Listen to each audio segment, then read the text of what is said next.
इसी के बाद आपको बताते हैं, देखिए संसदीय दल की बैठक में प्रधानमंत्री नरेंद्र मोदी का बड़ा बयान सामने आया, जिसमें उन्होंने कहा कि इंडिया यानी कि INDIA नहीं है, घमंडिया है ये गठबंधन। ये बड़ी खबर इस वक्त की आपको बता रहे हैं। विपक्ष के खिलाफ लास्ट बॉल पर सिक्सर मारना है, भ्रष्टाचार, परिवारवाद, इंडिया छोड़ो, ये पीएम मोदी की तरफ से कहा गया। लास्ट बॉल पर सिक्सर मारने की बात पीएम मोदी कह रहे हैं और इसके मायने राजनीतिक विश्लेषकों ने निकालने शुरू भी कर दिए होंगे कि वो कौन सा ब्रह्मास्त्र है जो आखिरी बॉल पर मारा जाएगा 24 के चुनाव से पहले। ये पीएम मोदी की तरफ से जो संसद में कहा गया, जो एक बैठक में कहा गया, संसदीय दल की बैठक में, इस दौरान विपक्ष भी सोच रहा होगा कि अब क्या आने वाला है। बिल्कुल, और इसी बीच में देखिए हिमांशु, अलग अलग नेताओं के बयान भी सामने आने लगे। अनुराग ठाकुर ने भी बाकायदा ये कहा था कि बहुत अच्छी बात है कि विपक्ष ने हमें मौका दिया है कि हमने पिछले सालों में कितना काम किया है, ये मौका हमें मिला है जनता तक पहुंचाने का, जनता को बताने का। और इसी के साथ में लोग 2018 का वो अविश्वास प्रस्ताव भी याद कर रहे हैं जो विपक्ष की ओर से लाया गया था, और प्रधानमंत्री का वो बयान सबको यहाँ पर याद आ रहा है जब उन्होंने कहा था कि आज जो हमारी सूचनाओं के अलावा जो हमें प्रधानमंत्री जी का मार्गदर्शन मिला, उसमें सबसे बड़ा विषय 9 अगस्त 2023 को जो हमें एक अभियान चलाना है,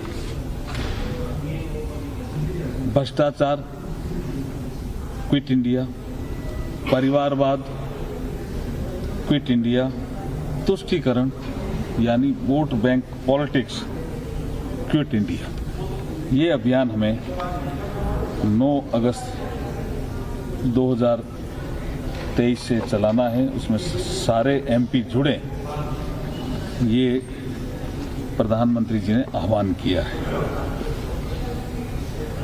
एक 14 अगस्त 2023 को विभाजन विभीषिका दिवस, क्योंकि 14 अगस्त 1947 को मां भारती की बेड़ियां नहीं, बदन काटा गया, भुजाएं काट दी गई। रविकांत राय हमारे सहयोगी हमारे साथ में बने हुए। रविकांत, जो बड़े बयान दिए हैं पीएम मोदी की तरफ से, जरा उनका निचोड़ निकाल दीजिए कि कहना क्या चाह रहे थे, क्या बताना चाह रहे थे विपक्ष को पीएम मोदी।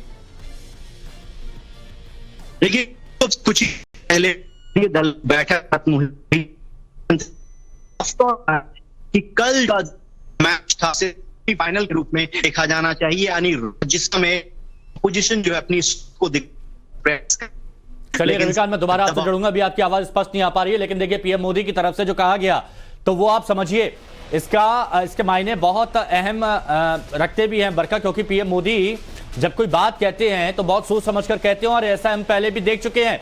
अविश्वास प्रस्ताव सिर्फ लोकसभा में है, हालांकि अविश्वास प्रस्ताव घमंडिया इसलिए भी कहा गया क्योंकि बहुत से लोग अपनी अपनी बात रख रहे हैं और एक सुर में सुर मिलाते हुए नजर नहीं आ रहे। बिल्कुल, और देखिए इसी बात से वो वक्त भी याद आता है हिमांशु, जब नाम जो है वो तय किया गया था, अगले दिन ये बात सामने आ जाती कि नीतीश कुमार नाराज थे, उनकी ओर से जो नाम यहाँ पर दिए गए थे, जो सुझाव दिए गए थे, उनको यहाँ पर नहीं समझा गया। बहुत सारी चीजें थी जो इस गठबंधन के अंदर भी देखने को मिलती हैं। इसी के बाद प्रधानमंत्री नरेंद्र मोदी जो है वो लगातार गठबंधन को लेकर हमलावर नजर आ रहे हैं। इसी बीच में अनुराग ठाकुर की ओर से क्या बयान सामने आया, सुनिए। क्यों नो कॉन्फिडेंस मोशन लाए, कम से कम चर्चा तो होगी, कम से कम हमें अवसर मिलेगा कि हम बता सके देश को कि 9 वर्षों में मोदी जी के नेतृत्व में देश कैसे आगे बढ़ा है, देश के गरीबों का कल्याण कैसे हुआ है। 27% गरीब गरीबी रेखा से बाहर आए, गरीब कल्याण की अनेकों योजनाएं चलाई गई, देश में जो चहुमुखी विकास हुआ और आज भारत दुनिया की सबसे तेजी से बढ़ने वाली अर्थव्यवस्था बना है, और दुनिया की पहली 5 अर्थव्यवस्थाओं में मात्र 9 वर्षों में लाकर नरेंद्र मोदी जी के नेतृत्व में भारत पहुंचा है। ये दिखाता है कि कैसे ईमानदारी से काम करो तो देश आगे बढ़ता है। और आज जब ये नो कॉन्फिडेंस मोशन शुरू होगा तो वैसे ही हमें अवसर मिलेगा देश के सामने अपनी बातें रखने का और देश की जनता को जानने का, और एक बार फिर कहने का कि अगली बार फिर मोदी जी ही आएंगे, तीसरी बार जब आएंगे तो दुनिया की तीसरी सबसे बड़ी अर्थव्यवस्था भी बनाएंगे। बड़ी अर्थव्यवस्था मतलब कि ज्यादा विकास, ज्यादा गरीब सांसद बाबा बालकनाथ जी आज प्रधानमंत्री ने जो संसद की रखी बैठक की उसमें अविश्वास प्रस्ताव और विपक्ष के अविश्वास प्रस्ताव के बारे में बात की, क्या कहा प्रधानमंत्री ने? देखिए, विपक्ष जिस प्रकार से आज अपनी सत्ता प्राप्ति के लिए ललायत है और विपक्ष का विश्वास है, ये तो एक दूसरे को प्रति अपना, क्योंकि उन लोगों में इतना मतभेद है जिस प्रकार से कल जो है कि हमारे माननीय श्री गृह मंत्री अमित शाह जी ने राज्यसभा में कहा कि टीएमसी और लेफ्ट जो एक दूसरे का मतलब कि कभी उनमें आपस में कभी किसी बात के लिए स्वीकारता ही हुई नहीं हुई, आज वो भी सत्ता प्राप्ति के लिए किस प्रकार से आपस में मिले हैं। जिस प्रकार से ये इंडिया नाम का जो इन्होंने नाम दिया है, इन लोगों में इतने आपस में झगड़े हैं कि ये अपने आप पर ही विश्वास नहीं कर पा रहे हैं कि हम कैसे आगे बढ़ेंगे। अभी तो चुनाव का समय आने दो नज़दीक, कैसे इनकी टिकटों के ऊपर फेक रुमाली का खेल चलता है। प्रधानमंत्री ने क्या कहा? प्रधानमंत्री ने जिस प्रकार से इन लोगों ने देश का आज जो बंटाधार पिछले 75 वर्षों में जो देश को होना चाहिए था, देश का विकास जो होना चाहिए था, उसका अगर कोई कारण है कि जो देश में आज पिछले 9 वर्षों में और जो 75 वर्षों में जो नहीं हुआ, उसका कोई कारण है तो ये सब लोग हैं। तुष्टीकरण की राजनीति हो, चाहे तुष्टीकरण की राजनीति हो, चाहे परिवारवाद की राजनीति, चाहे भ्रष्टाचार हो, इन तीनों को इंडिया छोड़ना पड़ेगा। और एक चीज़ उन्होंने एक बात कही कि आखिरी बॉल पे छक्का मारने की बात उन्होंने कहा कि ये मौका है कि आखिरी बॉल पे छक्का मारो। क्या कहा लाइन प्रधानमंत्री? देखिए, जिस प्रकार से इन लोगों का जो कृतज्ञ रहा है, उसके ऊपर हम सबको जनता को स्पष्ट करना है। और इनने जो किया देश के लिए, चाहे विभाजन की बात हो, विभाजन के समय पर इन लोगों ने अपनी सत्ता के लिए भारत माता की बेड़ियां काटने की बजाय उसके सीने पर तलवारें चलाकर उसके 3 टुकड़े कर दिए इन लोगों ने अपनी सत्ता की प्राप्ति के लिए। तो इन लोगों के जो कारनामे हैं, उन कारनामों को जनता के बीच में स्पष्ट रूप से रखना होगा कि देश जो आज इन परिस्थितियों का जो सामना कर रहा है, आपस में जिस प्रकार से समाजों के अंदर मतभेद बढ़ा, इन सब के पीछे कारण, एकमात्र कारण कांग्रेस। बहुत बहुत धन्यवाद अमित कुमार, टाइम्स ऑफ नवभारत, धन्यवाद। अविश्वास प्रस्ताव लाने के पीछे तो सबसे बड़ा वजह था कि हमारे हिंदुस्तान की शहंशाह प्रधानमंत्री नरेंद्र मोदी जी को सदन में खींच के लाना। वही तो कोशिश कर रहे हैं कि कम से कम सदन पे आके मणिपुर के मुद्दे पे वो बात रखे। नहीं तो शुरू से हमारा कोई मकसद नहीं था कि सदन में अविश्वास प्रस्ताव लाना चाहिए। नहीं, मोदी जी भाग रहे हैं, मोदी सदन में नहीं आना चाहते हैं, तो इसलिए मोदी जी को हम लोग मजबूरी से, उनके अंदर मजबूरी पैदा करना चाहते थे और उसके लिए हथियार अपनाए गए थे अविश्वास प्रस्ताव। ये हथियार की स्वरूप मान के लीजिए, इसमें नंबर की गेम नहीं है, मुद्दों की गेम है।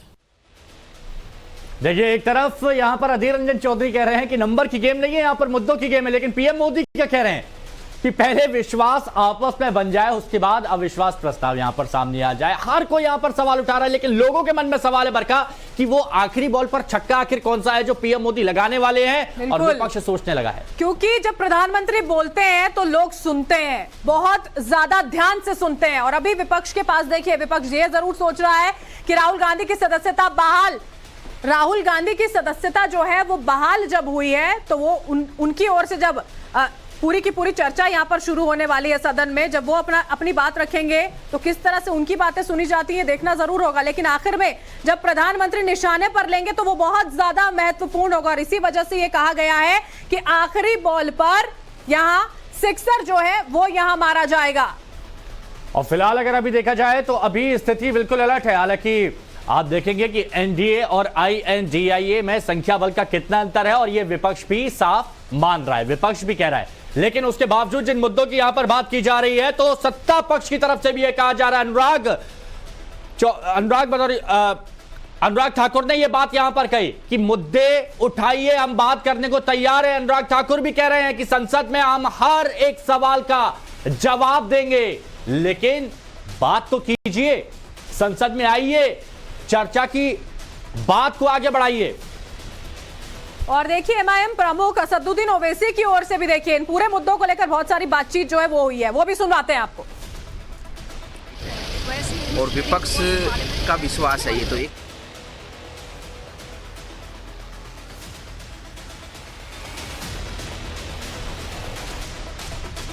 कुछ कुछ कहा गया है यहाँ पर असदुद्दीन ओवैसी की ओर से, वो हम आपको सुनाएंगे, क्योंकि देखिए प्रतिक्रियाएं जो है वो लगातार यहाँ पर आ रही हैं। अधीर रंजन चौधरी को भी यहाँ पर आपने सुना था कि हम बस ये चाहते हैं कि मणिपुर मुद्दे पर प्रधानमंत्री बोले, इसीलिए हम ये प्रस्ताव लाए, क्योंकि वो ये चाहते हैं कि संख्या बल वाकई में क्या कहता है। और चलिए बात फिर से सुनते हैं AIMIM के अध्यक्ष ओवैसी को। Motion has to be moved by INDIA. So what is your reaction on the no confidence motion today? No, we will be supporting the no confidence motion, as I have signed on the another no confidence motion as moved by BRS party, and will participate in the no confidence motion, and we will bring to the notice of the people of this country why we are opposing the Narendra Modi government and why they should not be in power. And we will be listing out various reasons and facts so that the country at large should know. Sir, is it only about the optics, because you know the government has already numbers? So what do you? No. See, there is a provision in the rules and procedure of the parliament wherein one can move a no confidence motion against the government. तो चलिए एक और ये जो बड़ी खबर है वो हम आपको बता रहे हैं। बड़ी खबर पर हम बने हुए हैं क्योंकि पीएम मोदी की तरफ से ये बयान दिया गया है, तो आज चर्चा इस पर जरूर होनी है कि आखिर क्या वजह है कि INDIA को पीएम मोदी ने घमंडिया कहा है। आखिर क्या वजह है कि उन्होंने कहा कि घमंडिया गठबंधन को एकता से जवाब दिया जाए, विपक्ष के खिलाफ लास्ट बॉल पर सिक्सर मारने की बात की है और भ्रष्टाचार, परिवारवाद। अब परिवारवाद से आप समझ गए होंगे कि पीएम मोदी जब भी परिवारवाद की बात करते हैं तो किस पर उनका निशाना रहता है। परिवारवाद, भ्रष्टाचार, इंडिया छोड़ो, विपक्ष पर एक के बाद एक ये करारे प्रहार पीएम मोदी की तरफ से किए जा रहे हैं, लेकिन एक और अस्त्र भी छुपा रखा है। वो आखिरी बॉल का इंतजार कर रहे हैं पीएम मोदी। अभी INDIA वर्सेस NDA की लड़ाई बेहद दिलचस्प मोड़ पर, और दोनों ही ओर से देखिए बैठक जो है वो भी यहां पर चल रही है, क्योंकि अविश्वास प्रस्ताव पर जो चर्चा है वो 12 बजे यहां पर शुरू हो जाएगी। और इसी बीच में जब संसदीय दल की बैठक यहां पर चल रही थी तो प्रधानमंत्री ने ये महत्वपूर्ण बातें कही हैं। और हमारे सहयोगी पुलकित ने सुशील गुप्ता, जो कि आम आदमी पार्टी के सांसद हैं, उनसे बातचीत की है, सुनिए जरा। तो हमारे साथ हैं, तो ये सवाल उठ रहे हैं कि राघव ने सत्ता पक्ष के सांसदों का नाम कैसे डाल दिया नोटिस में।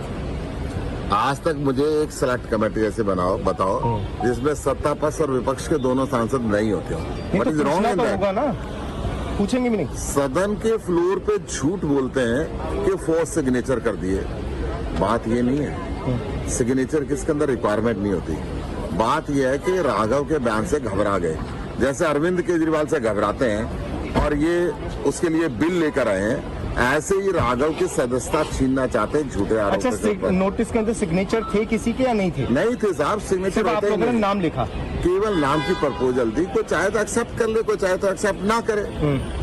नियम क्या कहता है कि नाम लिखने से पहले आपको उनसे कंसर्न करना होगा, उनसे इजाजत लेनी होगी? नियम में कोई सिग्नेचर की आवश्यकता नहीं होती। सदन के फ्लोर पे झूठ बोला गया कि झूठे सिग्नेचर किए, गृह मंत्री जी ने गलत बोला कि झूठे सिग्नेचर किए।